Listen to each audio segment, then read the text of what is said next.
vamos a iniciar con la transposición didáctica desde la didáctica de la geometría.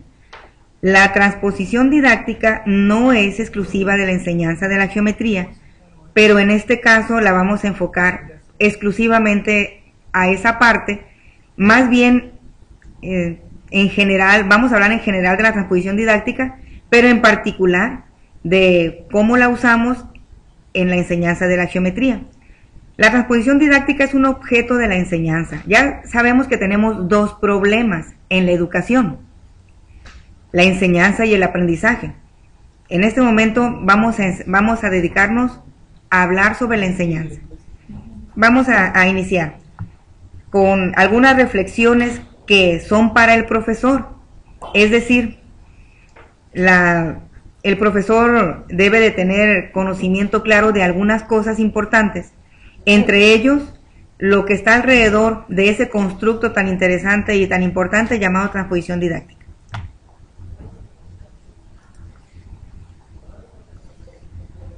Dentro de la didáctica de la matemática existen diferentes tipos de concepciones, es decir, diferentes maneras de definirla. Hay quienes consideran que la didáctica es un conjunto de técnicas y métodos para lograr mejores resultados. Otros investigadores o estudiosos de la educación y de la educación matemática en particular consideran que es una disciplina científica que planifica situaciones y las analiza, de tal manera que arroja resultados estadísticos acerca de una situación general educativa. La tercera manera de definirla quizás sea la que más conozcamos y con la que me siento cómoda yo en particular. La didáctica de la matemática es una ciencia que teoriza la producción y la comunicación del saber matemático en su autonomía de otras ciencias, es decir, la didáctica se ha convertido en una ciencia aparte. Quizás pueda pertenecer a un sistema más complejo, pero es lo suficientemente compleja para ser una ciencia aparte. Pero fíjense bien lo que dice esta definición. Dice: la producción y la comunicación del saber matemático. La producción del saber matemático no es quizás lo que nos corresponde como profesores, pero sí la comunicación del mismo. Y de eso trata la transposición didáctica. ¿Cómo hacer para comunicar el saber matemático? ¿Cómo hacerlo? Pues primero tendríamos que entender qué es el saber matemático, cuáles son sus características y tratar de hacerle adecuaciones para que sea posible de ser enseñado. De eso trata la transposición didáctica.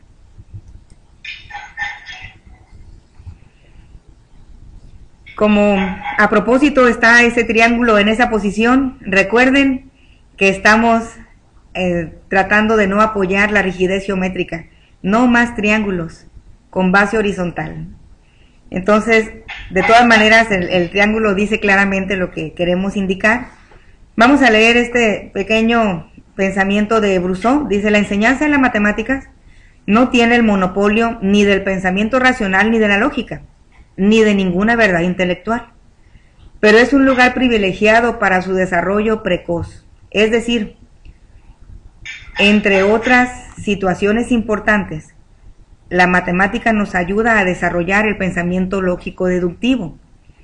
A Brousseau y a muchos investigadores les queda eso claro. Por eso consideran muy importante que la enseñanza de la matemática sea lo mejor posible. Es decir, que este triángulo en donde participan el docente, el saber y el alumno esté perfectamente bien integrado. El docente y el alumno establecen una comunicación en el salón de clases, y esa comunicación tiene como propósito que el saber matemático sea transmitido de uno a otro y viceversa. Ahora estamos con la iteración entre ambos, pero ese saber matemático no es tan sencillo de pasar del docente al alumno. Les repito, de eso trata la transposición didáctica y a eso estamos orientados. La comunicación en matemáticas, vamos a leerla brevemente. No es una comunicación sencilla. Es decir, Lo que vamos a leer aquí como comunicación en matemáticas se refiere al discurso matemático, que no es el que tenemos que tener en el aula, pero es el discurso formal. Entonces, ¿cómo hacemos para que ese discurso formal, riguroso, pueda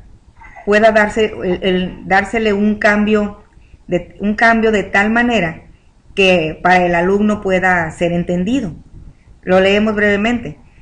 En matemáticas, como en cualquier otra disciplina, necesitamos hacer uso del lenguaje verbal y escrito para establecer una comunicación. Aquí hay algunos autores que al respecto consideran que el discurso matemático debe de ser breve, preciso, explícito, certero, abstracto y general. Sí, por supuesto. Esas son las características principales importantísimas de un discurso matemático. La ambigüedad no tiene cabida aquí. Todos los objetos matemáticos están perfectamente bien definidos, con las características claras. Entonces, el lenguaje matemático tiene una característica importante. Se basa en el método lógico-deductivo y tiene una formalidad y un rigor que son fuertes y que no permiten que haya ambigüedades. Ese es el discurso matemático. Pero a nosotros nos interesa el discurso matemático escolar, que ese es el que tenemos que estructurar como profesores, sin olvidarnos de que lo que estemos transmitiendo al alumno no puede perder la característica de ser abstracto y general y certero. Entonces, ¿cómo le hacemos? Esa es una de las cuestiones importantes.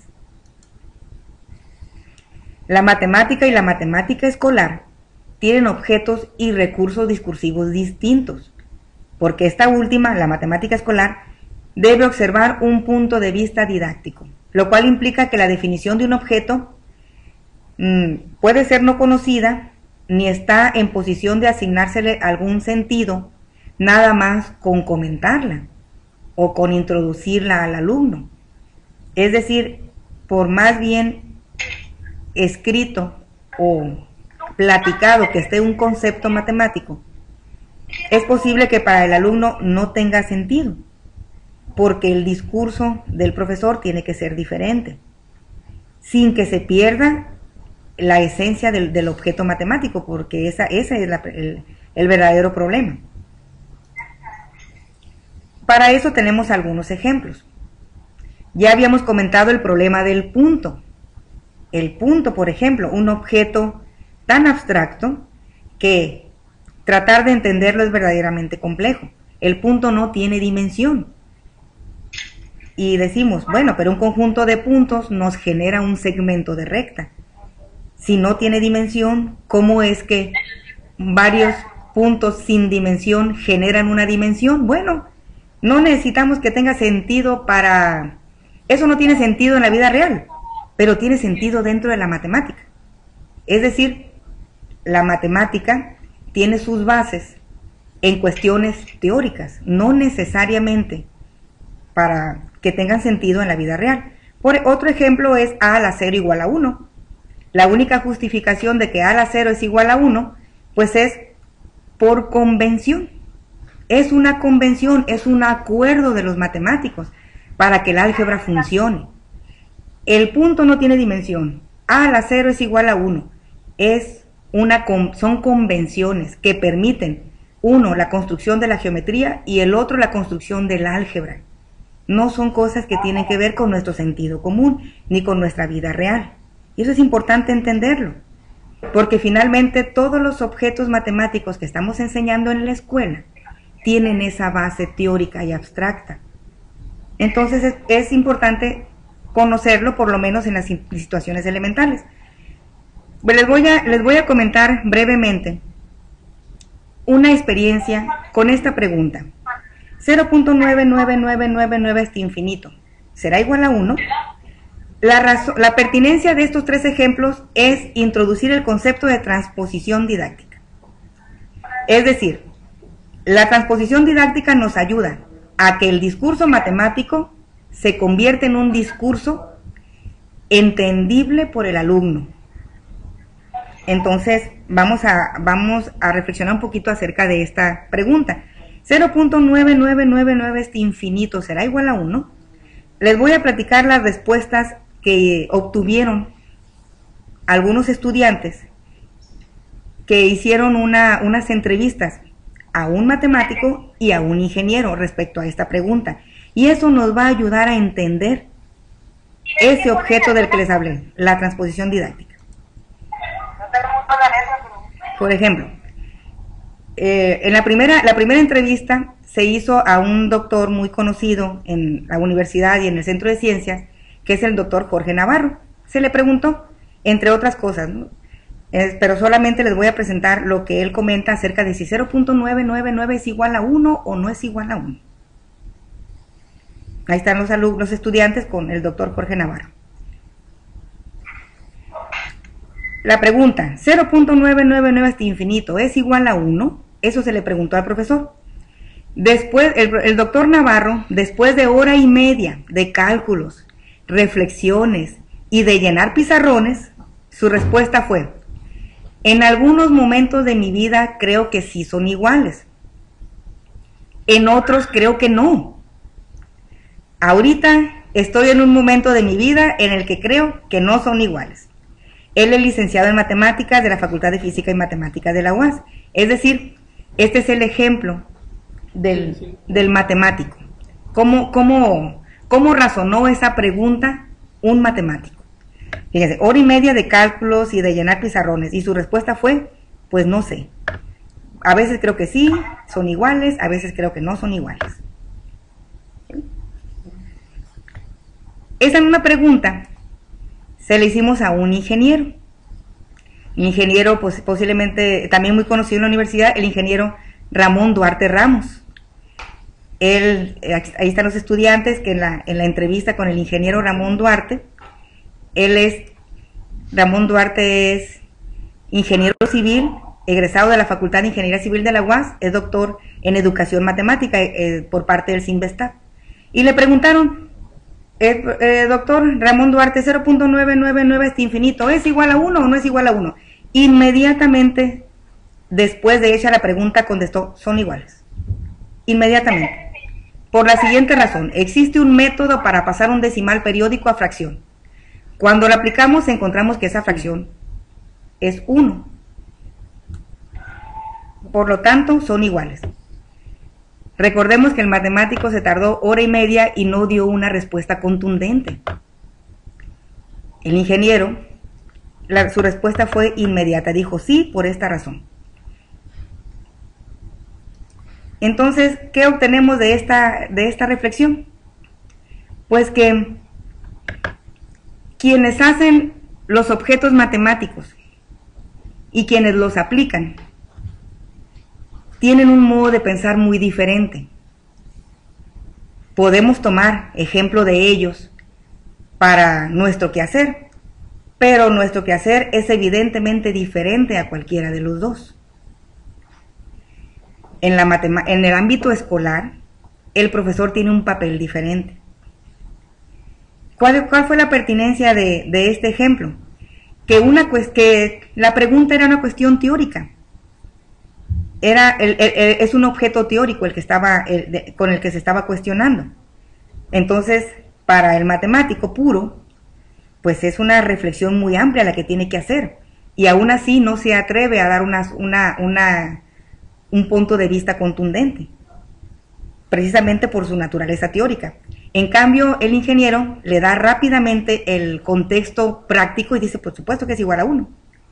Además lo comentó, ¿no?, que para fines prácticos es igual a 1. Entonces, pero en el ámbito escolar, ¿qué sucede?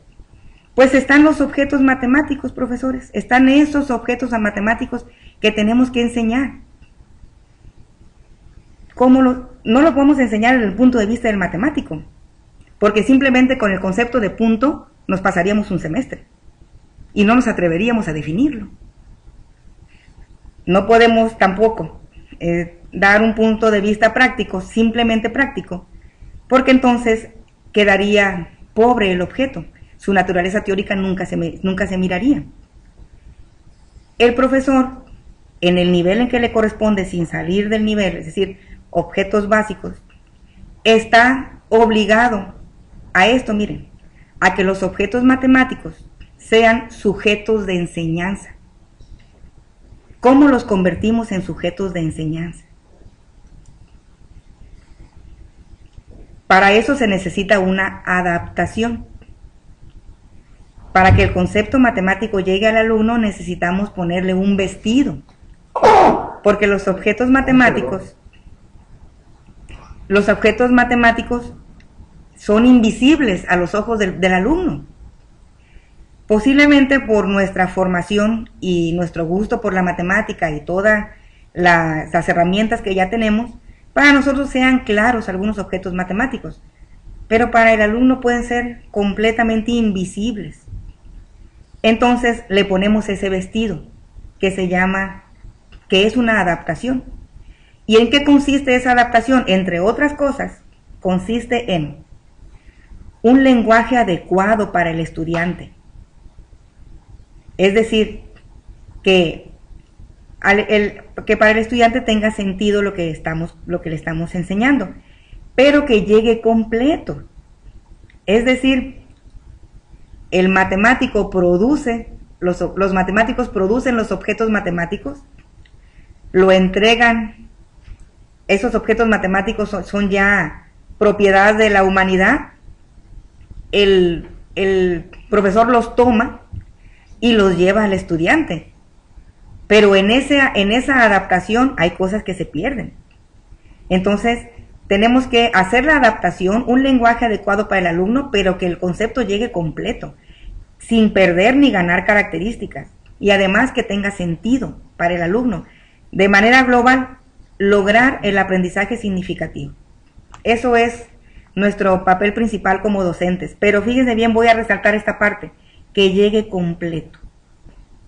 Es decir, cuando aplicamos esa adaptación que se llama transposición didáctica, en eso consiste la transposición didáctica, profesores, en la adaptación que tiene que sufrir los conceptos matemáticos para ser objetos de enseñanza y que tengan sentido para el alumno. Pero en esa transposición, que no escuchan, ¿verdad? Pero en esa transposición, el objeto puede sufrir algunos percances, puede ser que no llegue completo. Es decir, que hay algunos fenómenos que pueden crear dificultades, y esos fenómenos son generados por la enseñanza. La enseñanza, es decir, el papel del profesor es el que toma la responsabilidad de hacer esa adaptación, pero que el objeto matemático llegue completo. Vamos a ver quién es el autor de ese constructo llamado transposición didáctica. Chevallard, en 1985, como lo dice la imagen, introdujo el constructo transposición didáctica para referirse al cambio que el conocimiento científico sufre para ser adaptado como objeto de enseñanza. Es decir, si leemos el libro de Chevallard, que están todos invitados a consultarlo, es un libro muy ameno, verdaderamente bueno, nos indica en qué consiste, a grandes rasgos. Claro, cada nivel tiene problemáticas diferentes. Chevallard trabaja en general, pero cada nivel, preescolar, primaria, secundaria, bachillerato, tienen sus problemáticas particulares y tendrán que hacer la transposición didáctica desde su realidad. La transposición se manifiesta en la diferencia existente entre el funcionamiento académico de un determinado conocimiento y el funcionamiento didáctico del mismo. Es decir, el conocimiento científico como objeto de enseñanza necesita esa vestimenta para que se haga esa diferencia. Chevallard comenta también, eso que ustedes leen allí, profesores, el saber sabio,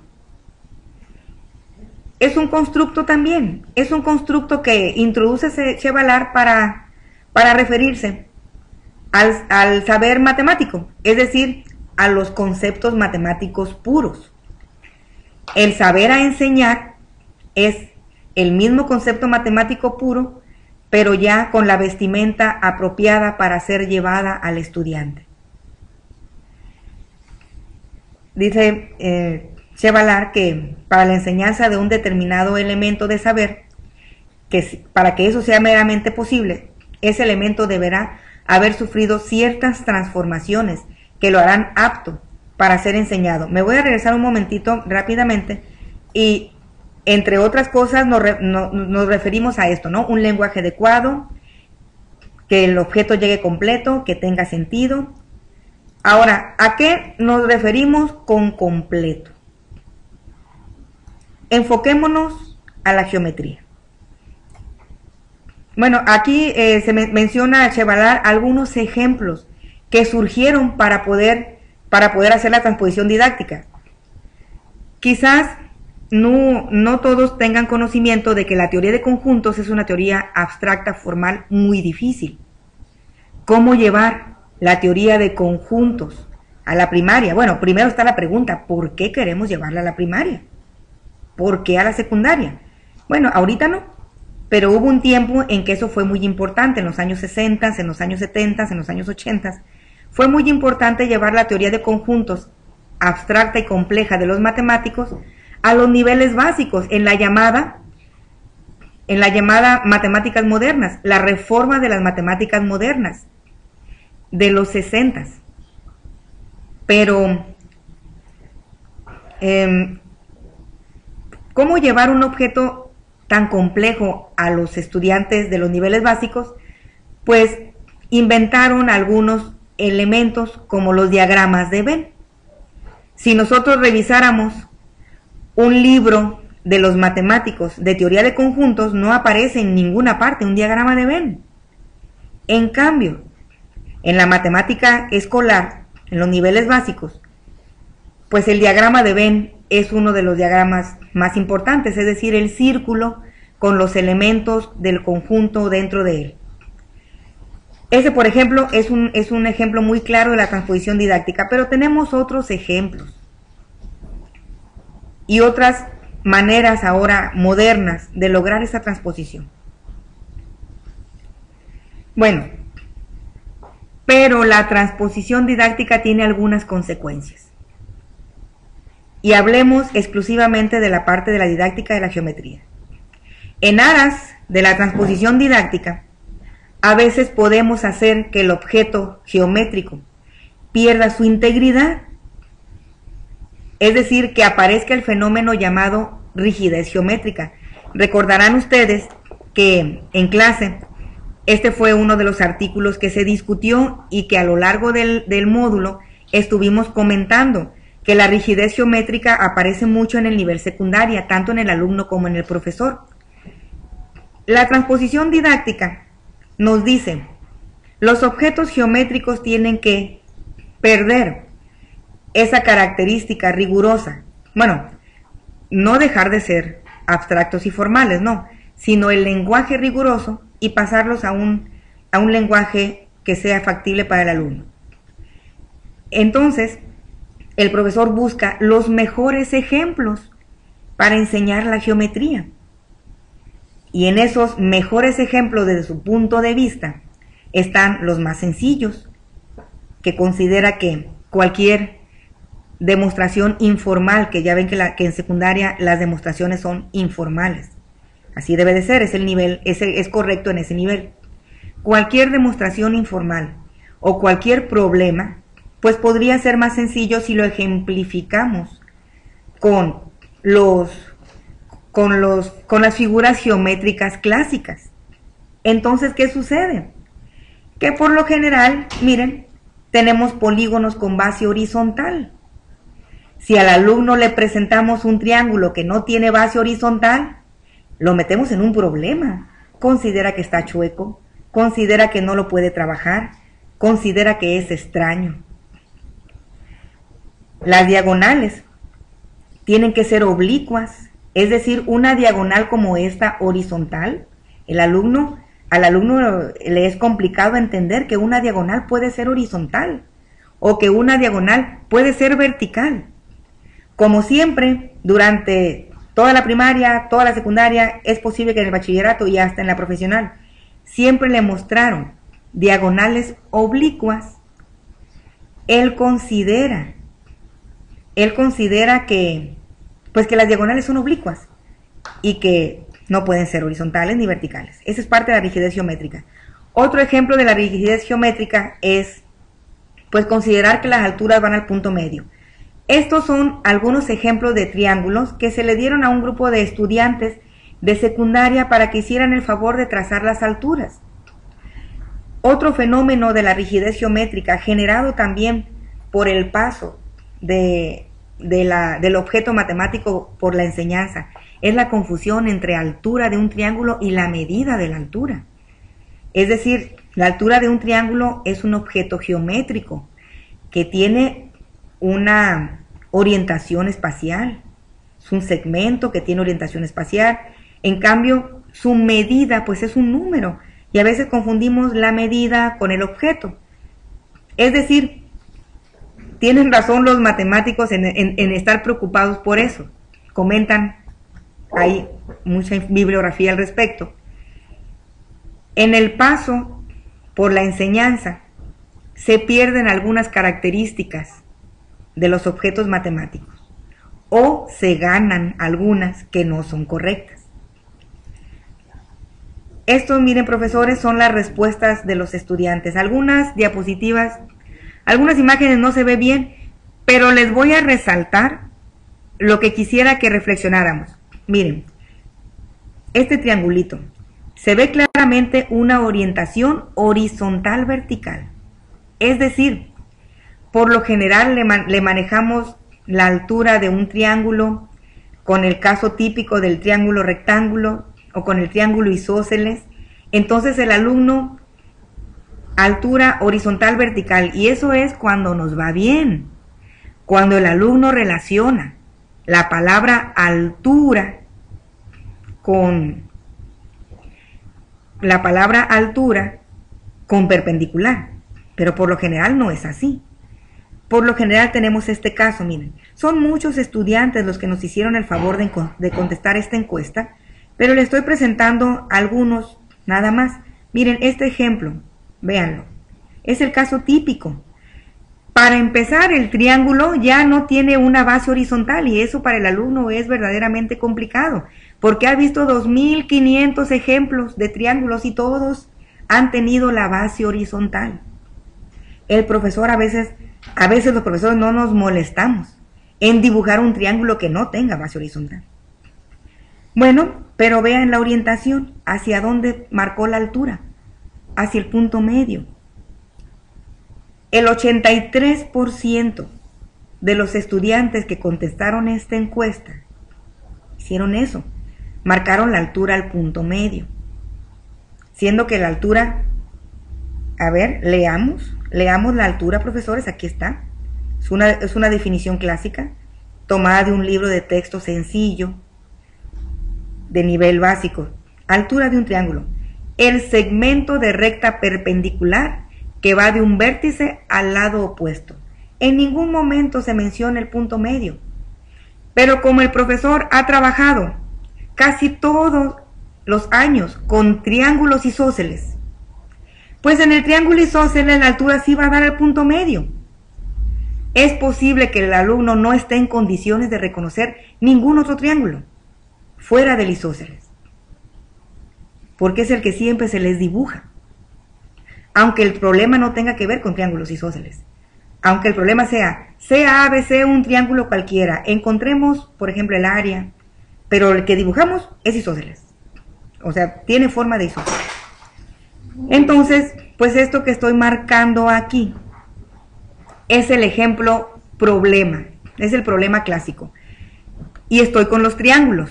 Si atendiéramos cuadriláteros, tendríamos problemas mayores. Si atendiéramos, por ejemplo, polígonos, el pentágono, pues tendríamos problemas posiblemente con las diagonales, porque algunas veces las diagonales quedan horizontales. Y para el alumno, una diagonal horizontal no es diagonal. No está acostumbrado. Entonces, ¿qué podemos hacer? Pues por un lado está el objeto matemático. Imagínense que el objeto matemático es un diamante puro, precioso, que nos lo entrega el matemático, sin fallas, y lo tenemos que llevar al alumno. Pues por ser un diamante no le debería pasar nada, ¿verdad? Es lo suficientemente duro como para que aguante. Pero pues en la enseñanza le suceden muchas cosas. Por ejemplo, voy a hacer un resumen rápidamente.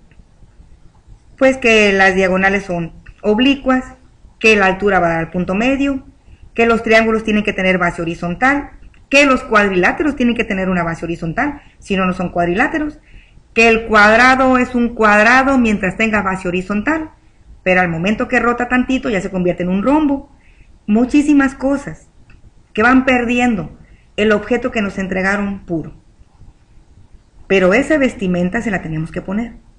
De otro modo al alumno no le llegaría simplemente nada. Es decir, si tal cual lo tomamos de la matemática y así se lo llevamos al alumno, pues entonces no queda nada.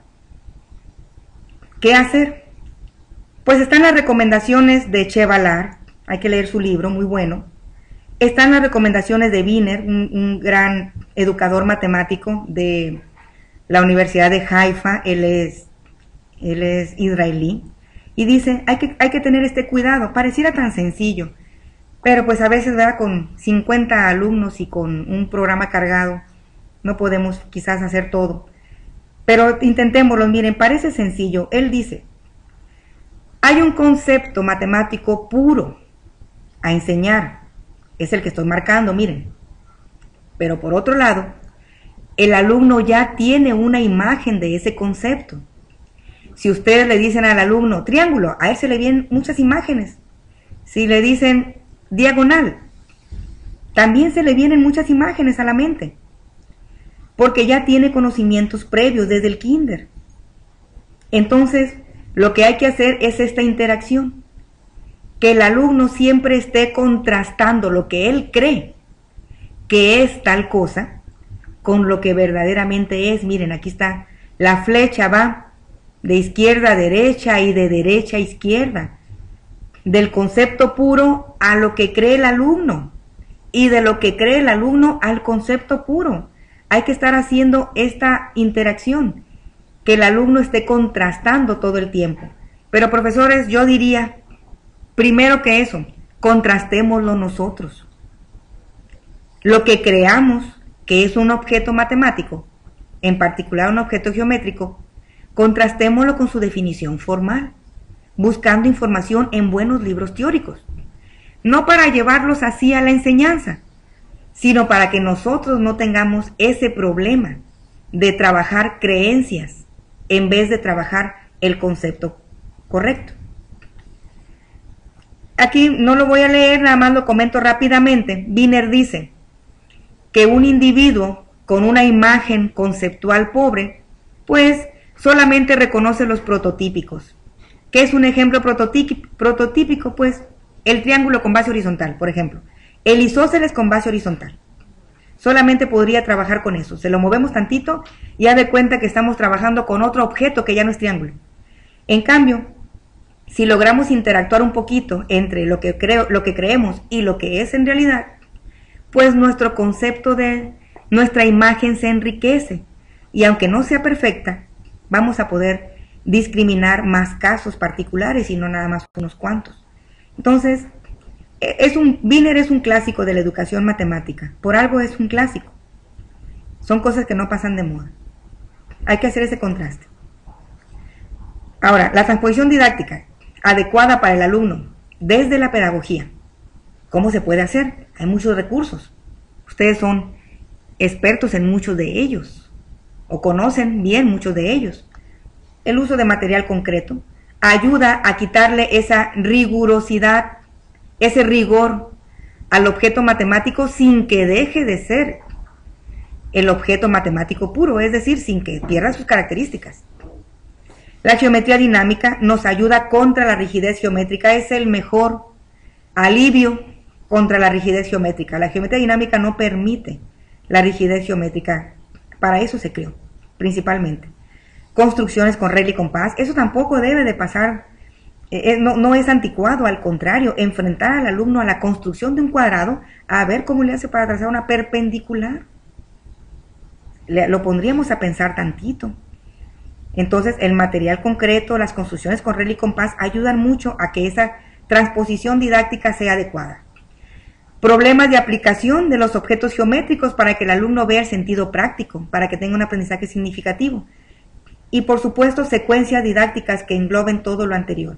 Afortunadamente ya tenemos muchas secuencias didácticas ya hechas, nada más para que las tomemos del lugar donde estén. Pero para que la transposición didáctica funcione, el conocimiento del profesor de los objetos a enseñar debe de saber que son, es decir, esto no es para el alumno, profesores, es para nosotros los docentes. Nosotros sí debemos de estar plenamente conscientes de que lo que estamos enseñando, así sea un punto, así sea un cuadrado, es un objeto teórico. No es un objeto real, es un objeto teórico. Que aparezca en la realidad, de algún modo, eso es diferente, es un objeto teórico, generado dentro de la matemática. Es abstracto, es general.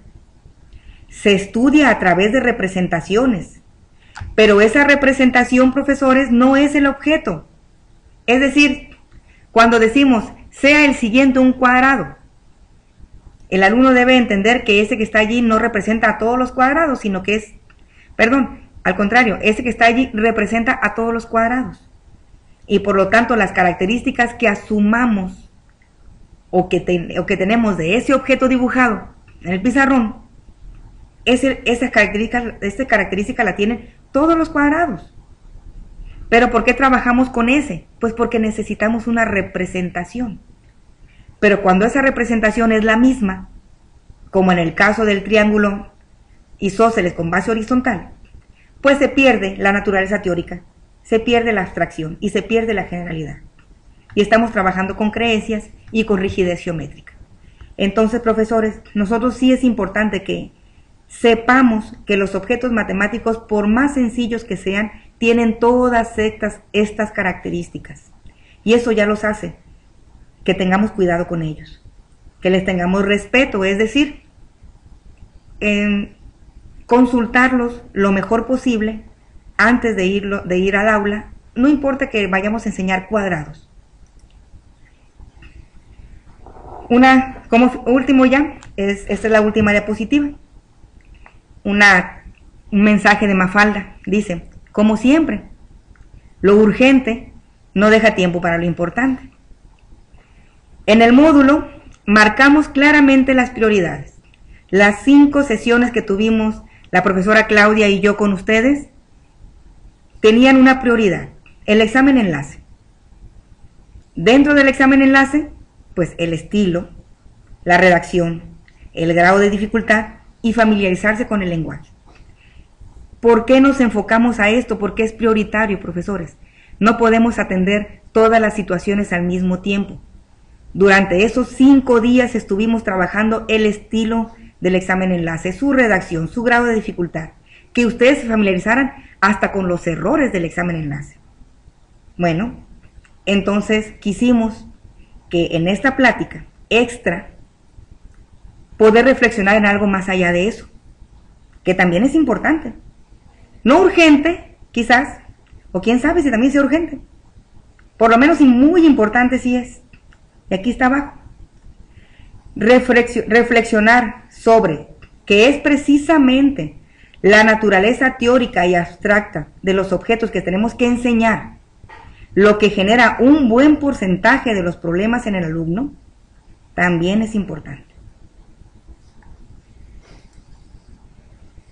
Pues, muchas gracias y espero sus preguntas a través del chat. Es posible que ya hayan hecho algunas. Ahorita empezamos con la respuesta a algunas preguntas, si quieren hacerla en este momento, o si ya ahorita me las pasarán. Gracias a todos.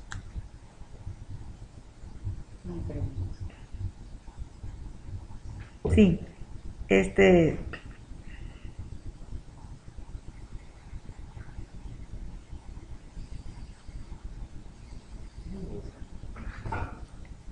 Es el punto, yo creo. Sí, Nos pusieron una adivinanza, es el punto, dígame. Ah, ya tienen el aviso de que están dando las gracias y que pueden hacer preguntas. ¿Qué tan importante es desde la génesis del pensamiento matemático el preescolar trabajar esto correctamente? Pues importante porque luego le movemos las cosas al alumno ya. No, en el preescolar no hay problema, profe, la rigidez geométrica no está en preescolar.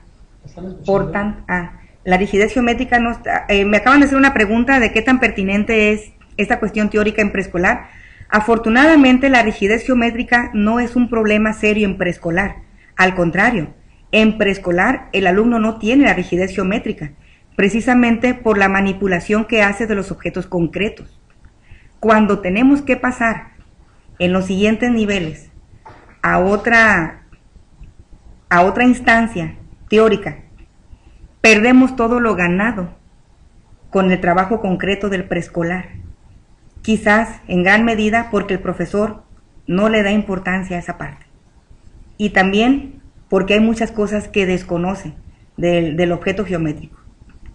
Pero la rigidez geométrica es un fenómeno serio de los niveles secundaria y bachillerato.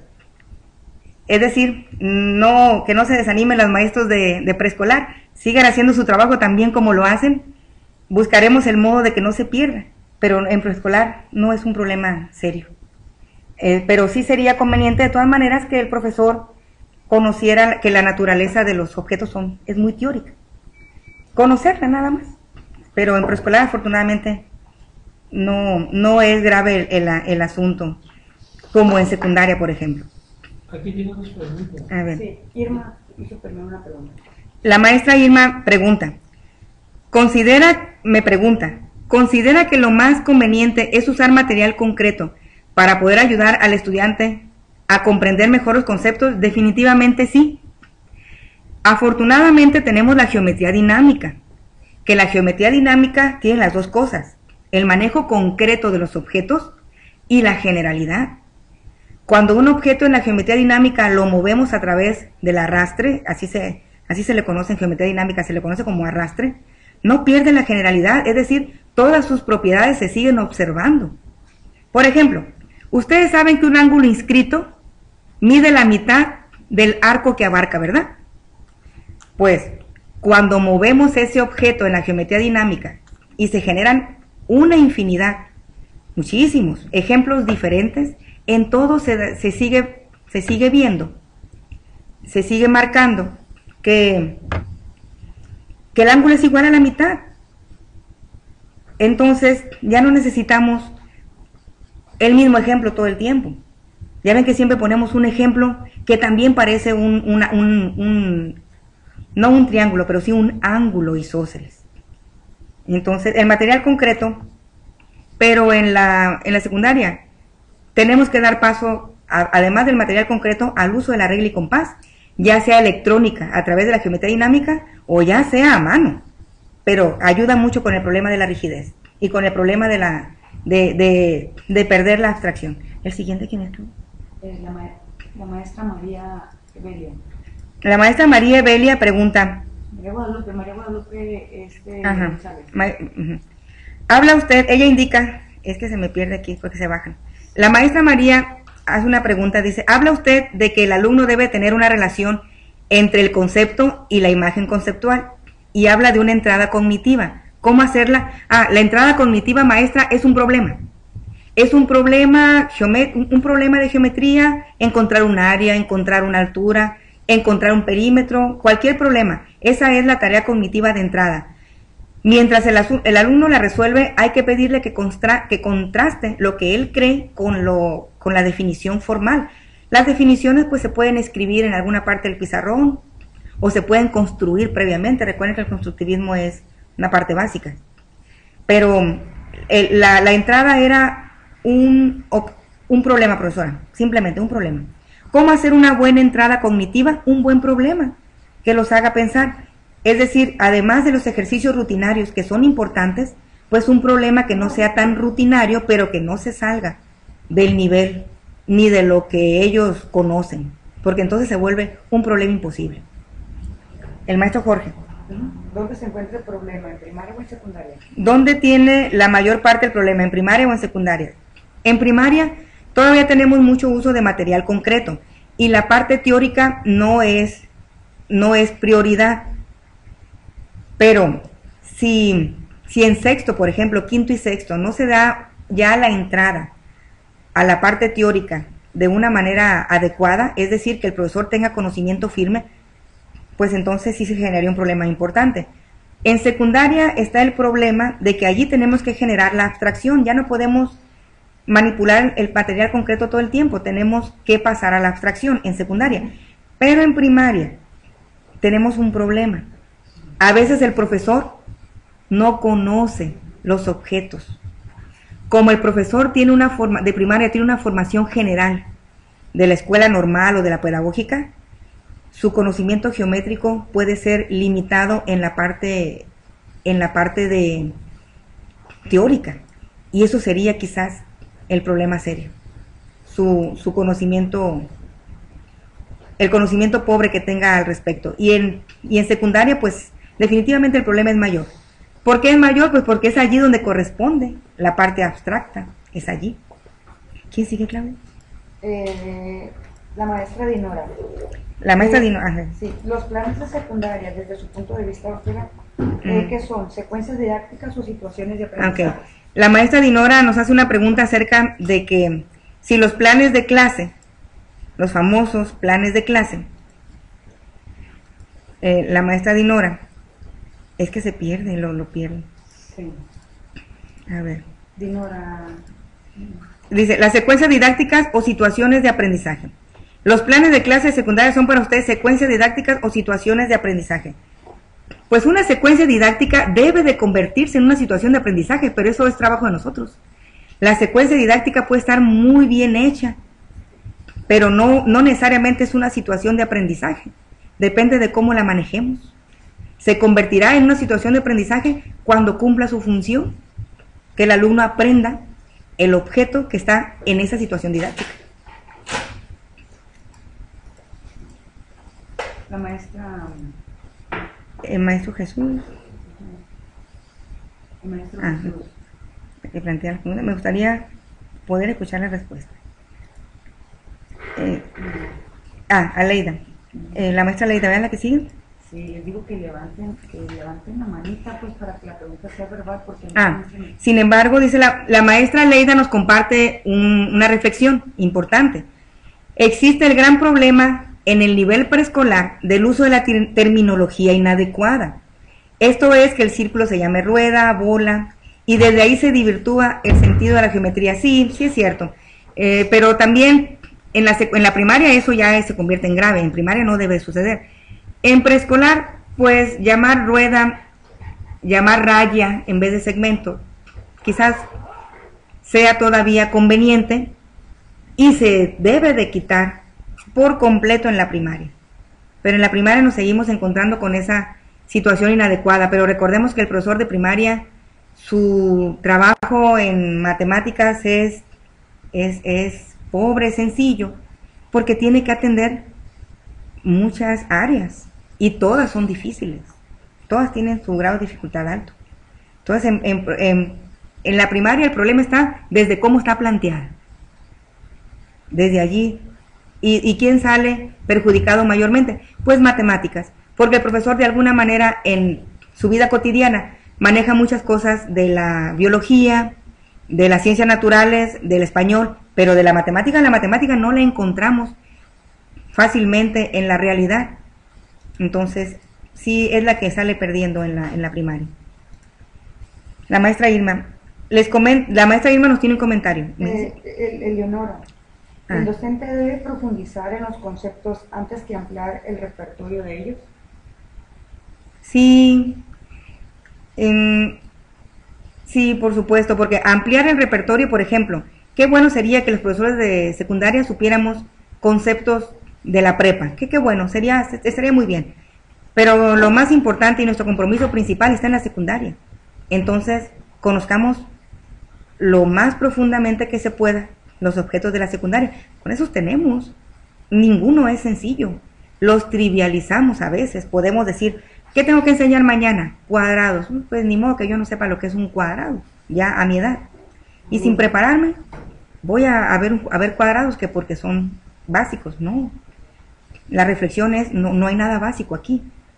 Podemos caer en creencias si no le damos la importancia de vida. Yo creo, maestra, que mejor profundizar en nuestro nivel. Y una vez que nos sintamos más fuertes, pues ampliar nuestro conocimiento al de otros niveles. O bajarnos a preescolar, a ver qué están haciendo allí. Primaria, ¿qué están haciendo allí? ¿Sí, Claudia? La maestra pregunta, ¿considera importante proporcionarle el concepto al alumno? La maestra Rosario. Maestra Rosario, qué bueno que hace esa pregunta. A ver, rápidamente, historia. Reforma de los años 70, la matemática moderna. Peso excesivo a las definiciones y al rigor matemático en el álgebra. La geometría desaparece. Malo, que le dieron un peso excesivo al rigor. Bueno, que por lo menos triángulo, punto y guión, pero el alumno tenía un acercamiento al concepto correcto, al menos leído. Reforma del 93. Afortunadamente se quitó ese terrible modo de trabajar de la matemática moderna, porque el rigor matemático es parte de la belleza de la matemática, pero no puede estar en todas partes, así como lo planteaban en los años 70, no de ese modo. Bueno, muy bueno de la reforma del 93, el constructivismo, una importancia al constructivismo. Se satanizó el conductismo. Eso es una de las cosas malas. Es decir, el conductismo es parte importante de nuestro quehacer como docentes, bien dosificado. A veces no. Bien entendido. Si el conductismo es crear un cambio de conducta en el alumno, mal entendido con la enseñanza clásica, la de yo hablo y tú escuchas. No, el conductismo es crear un cambio de conducta. Entonces el conductismo pues se sataniza y se quitan muchas cosas, entre ellas el manejar definiciones así directas. Todo se hace a través de la resolución de problemas en ese tiempo. Bueno, la nueva reforma dice, bueno, es que la resolución de problemas no funcionó porque no sabemos resolver problemas todos. Podemos ser constructivistas, pero no en un 100%. Habrá un 10% de conducción, sobre todo cuando lo que queremos construir es complicado. Nueva reforma, las competencias. ¿Y qué dicen las competencias? ¿Enseñamos o no enseñamos conceptos? Sí, hay que enseñarlos. Hay que enseñarlos. De manera directa, no. A través de la construcción, que el alumno haga la construcción del concepto. Pero en el cierre, hacer un cierre adecuado.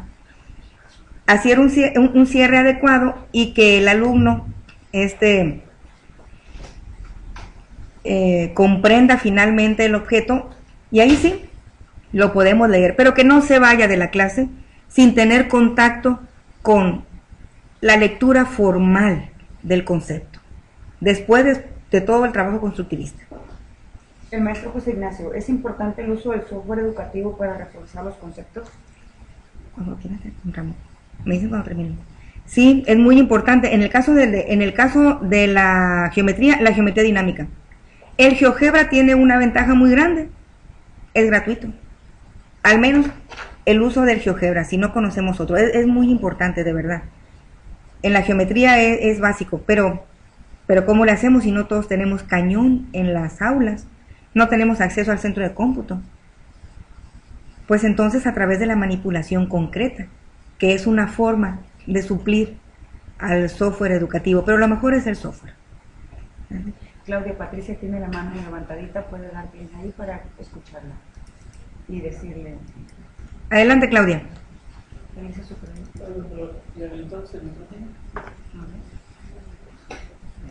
Escucha, doctora. ¿Dónde está? Adelante, Claudia. No sé si le habilité el... ¿Me escucha? Sí, yo sí le escucho. Adelante. Usted menciona el uso del material. Sí, Sí, le decía que usted menciona el uso del material concreto en secundaria, pero es donde se desarrolla más la parte abstracta. Entonces, más o menos podríamos hablar de un porcentaje de uso del material concreto con respecto a la parte abstracta, o estamos hablando de una equivalencia del uso de las dos partes, tanto material concreto como la abstracción. Yo creo que la abstracción debería tener un 60%, un poquito más, y el material concreto un 40%, porque no estaría tan desfasado el uso de uno con respecto al otro y se complementarían de mejor forma. Ahora, que si fuera geometría dinámica, pues todo el tiempo, todas las clases, si fuera posible, claro. 100%. 60 y 40. Hablando exclusivamente de la geometría, por supuesto. Sí, estamos con la parte de la geometría, porque me pidieron que la plática la enfocara como parte final del módulo 3, entonces lo que pasa es que la reflexión en general es complicada, pero el uso de software educativo en cualquier área, geometría, álgebra, aritmética, y en la geometría, pues la geometría dinámica. Pero igual me queda muy claro lo que usted está diciendo de un 40-60 en cuanto a material concreto y cuestión abstracta. Muy bien, maestra. Me queda muy claro eso. Muy bien. Gracias. Gracias a usted. Le damos la palabra a Eleonora. La maestra Eleonora, permítame, Eleonora.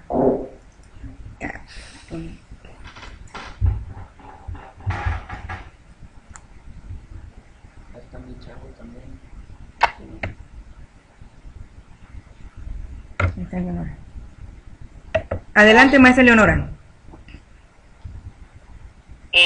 Un cierre adecuado para dar al alumno los conocimientos.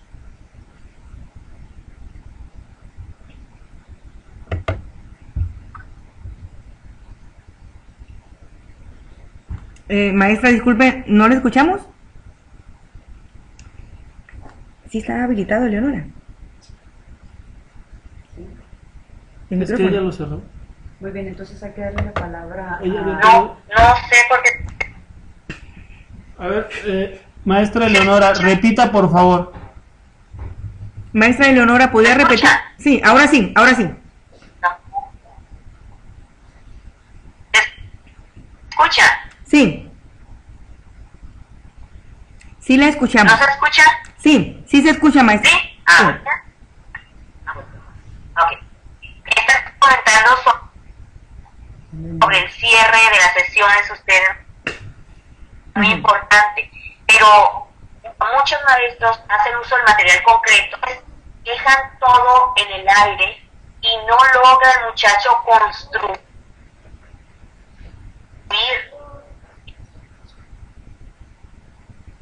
Sí. ¿Tiene razón? De forma adecuada, a lo mejor porque el concepto que estaba persiguiendo el maestro, entonces yo creo que aquí tendríamos que ponernos de acuerdo. El aprendizaje, la construcción del conocimiento no se debe dejar solo al muchacho, porque entiendo que como docentes o personas que hemos estudiado un poquito más, podemos ayudarlo en esa construcción. Así es, maestra. Adecuada. Así es por eso le comentaba que el conductismo fue malentendido desde el 93. Así es. El profesor está enseñando conceptos que tardaron cientos de años en construirse, miles de años algunos de ellos. Entonces, no podemos, además de no podemos dejarlos solos, además de llevarlo de la mano, tenemos que hacer un cierre conductista, ¿por qué no? Pero después de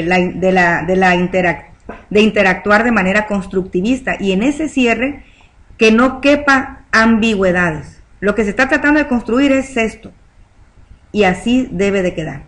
Diagonal es esto, altura es esto, triángulo es esto, al final de toda la interacción. Por eso, profesora, es que es este programa, por eso se les está a ustedes instruyendo, además de todo lo que ya traen, para que ayuden a que todos los profesores del país de alguna manera estén conscientes de lo que hay que hacer. Unos mejor que otros con seguro, pero que todo el mundo sepa que ahí hay un problema y que es de naturaleza teórica. No es de naturaleza didáctica nada más, es de naturaleza teórica. Necesitamos saber conceptos más, de manera más apropiada. La maestra Irma Garrido. Gracias, maestra. Vamos a darle el micrófono a la maestra Irma Garrido. Ah, aquí.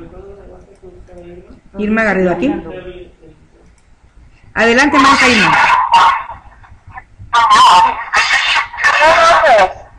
Buenas noches. Sí, sí la escuchamos.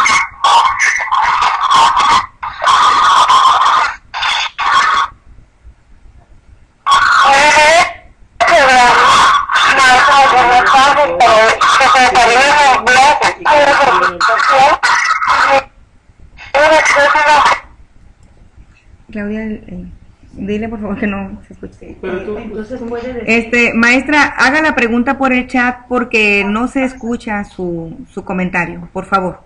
Maestra Irma. Aquí la cerramos. Bueno. ¿Algún otro? Pues han dado algunos... En el chat, a ver, algún... Fernanda, ¿existe algún tipo de rigidez didáctica en otras áreas de la matemática? La maestra Fernanda pregunta si existe otro tipo de...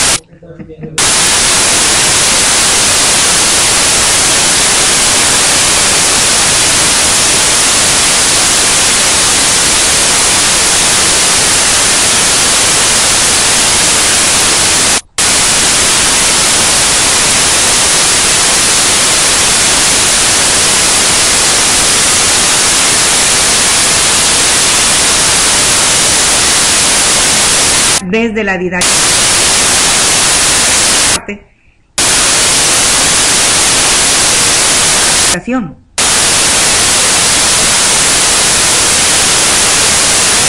de ese conjunto de técnicas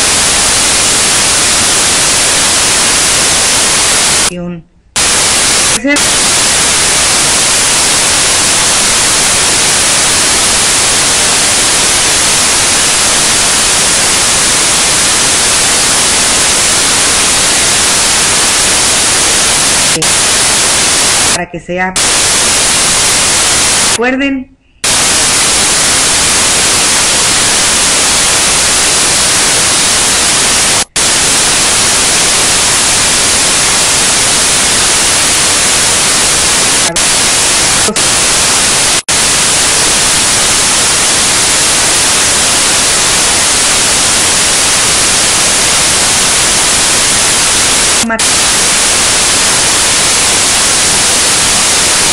dársela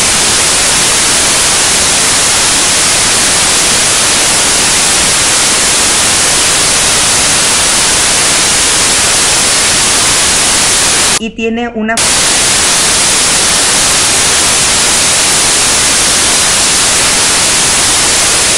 esa es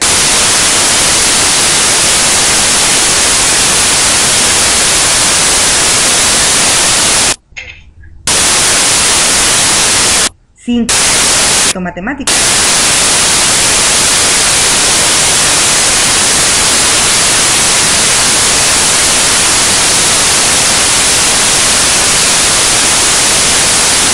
La 1.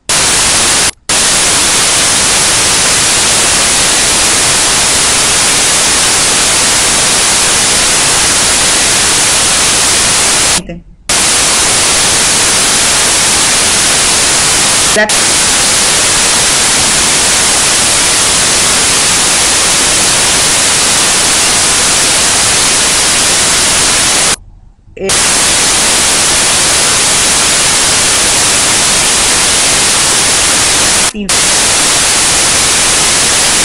son varios hermanos. Yo tuve la fortuna de estudiar con Gonzalo Zubieta, él fue mi maestro, y son una familia de geómetras aquí en México muy buenos. Entonces ustedes buscan en internet, ponen Gonzalo Zubieta, geometría, y salen muchísimos materiales del doctor Zubieta muy buenos.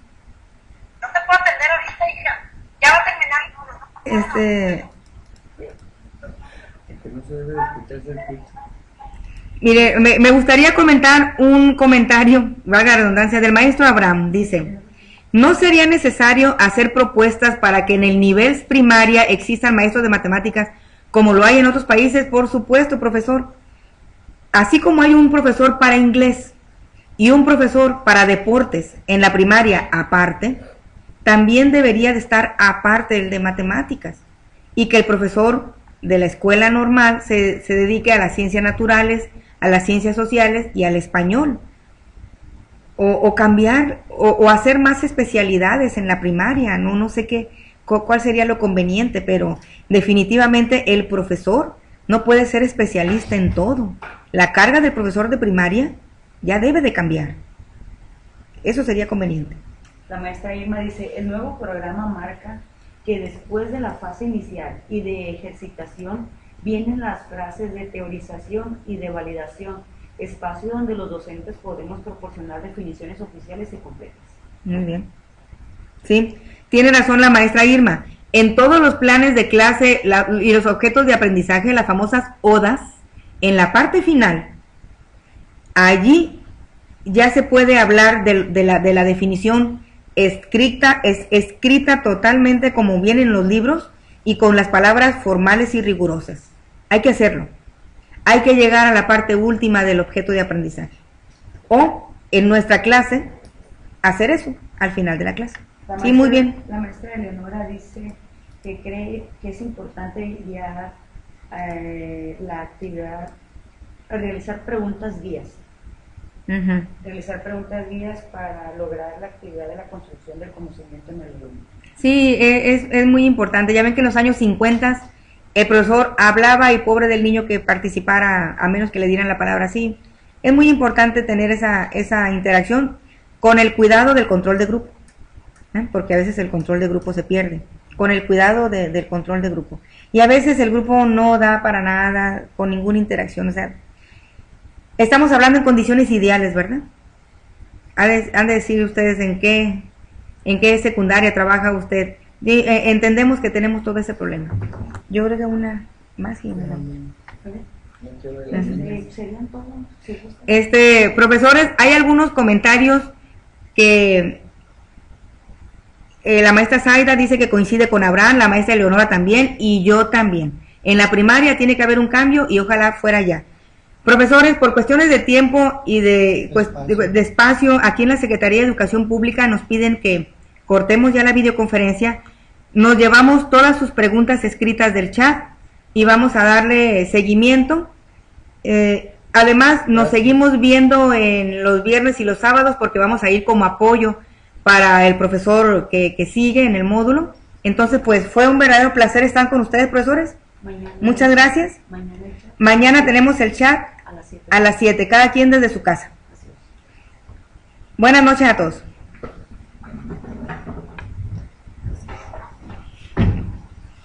Voy a mover la silla como López Dóriga. Hay que ir a ver a los pegostes. El profesor se fue porque tiene las niñas solas. Sí, Claudia, ¿cómo llamo para que llame? Bueno, yo no sé dónde está. ¿Esa es su computadora? No, sí. Sí, es que no vaya a ser. No, pero ya están por el cambio. No, ¿cómo está para acá?